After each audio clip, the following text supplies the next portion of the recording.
Je partage l'observation que l'Europe nous a permis 70 ans de paix et qu'on est sorti de ce qu'a vécu la génération de mon père, et notamment mon père, sous les bombardements en Normandie. Mais on n'est pas dans les années 30.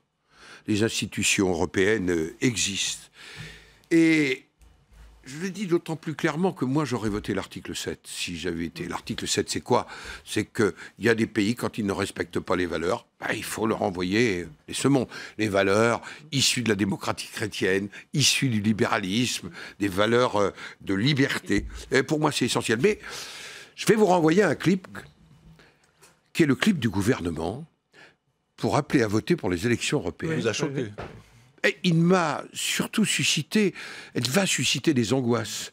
Et utiliser le visage d'Orban et de Salvini dans un clip sur la participation, d'abord, je trouve qu'on a mieux à faire à rassembler pour l'Union européenne. C'est l'argent de l'État.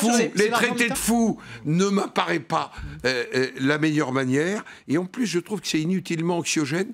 Et plus on créera de l'anxiété, moins on apportera de réponses, c'est-à-dire qu'Emmanuel plus Macron, vous aurez un vote populiste. Emmanuel Macron crée de l'anxiété. Gérard Larcher, Emmanuel Macron crée de l'anxiété au risque de faire monter les populistes. Je considère que sur ce sujet, et le clip du gouvernement, je le dénonce, je suis très clair, je le dénonce parce que c'est le contraire de ce que nous devons construire. Et je le dis d'une manière d'autant plus claire que moi, j'aurais été de ceux qui ne sont en total désaccord avec l'attitude de Viktor Orban, que je connais pourtant bien. Et alors, sur le plan économique, Emmanuel Macron aussi prend ses distances et il critique l'ultralibéralisme qui a finalement dominé la construction européenne. Est-ce que vous partagez ce point de vue? Est-ce que c'est pas un peu tard pour réagir?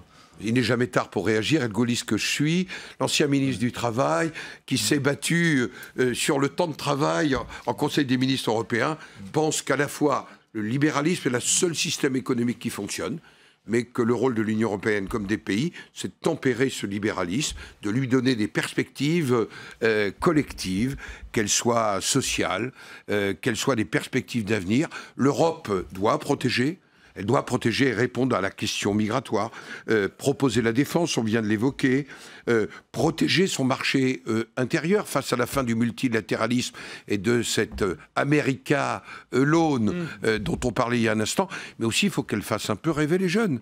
L'intelligence artificielle, les perspectives de formation. C'est ça un projet pour l'Europe.